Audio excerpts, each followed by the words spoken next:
All right, Kelly, so you're with First Liberty. You're representing some of these pastors and churches who are hosting these drive-in services. Tell me about what happened this weekend, because this seemed, from a distance, this seemed insane. Well, there's the two you mentioned quickly, and unfortunately, this is happening all across the country, but we represent the African American church that you mentioned in Greenville. And on Thursday, they tried to hold just a regular service Thursday night. And by the way, if people wonder why they would do this, the pastor's mother, for instance, doesn't have the ability to get streaming information. If they held things, through Facebook or streaming or that, she couldn't see the service. So there's a lot of people that are elderly or poor that don't have access to this. So instead, they creatively came up with this idea: just come to the church parking lot in your car, windows up. We'll have the service there. You can hear, that way you can be ministered to. And it was incredible. I know that people have seen the video that you showed earlier.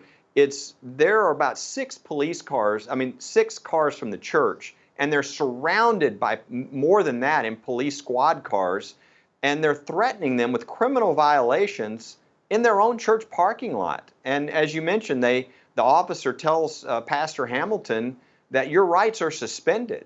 I don't know what country he thinks he's in, but not in the United States of America, his rights aren't suspended. And in addition to that one, the one you mentioned in Louisville, we actually were able to, we needed to, before Easter, we filed in federal court for an emergency injunction, a temporary restraining order. The good news is that the judge issued a very strong ruling in our favor. That church had their drive-in services this weekend on Easter. In fact, I was just asked by CNN, well, did the police show up to write down their license plates? And we said, no, we got a restraining order. And the police did show up, but the only thing they did is when they came by is they gave a thumbs up to the congregation. So there are a lot of police officers that don't want to be pushed into being a part of this type of tyranny also. And we've just got to, I so appreciate Judge Walker for essentially reminding our country that we live in a constitutional system and that these local government officials can't just do whatever they think they want to do. The Constitution prohibits them from doing that.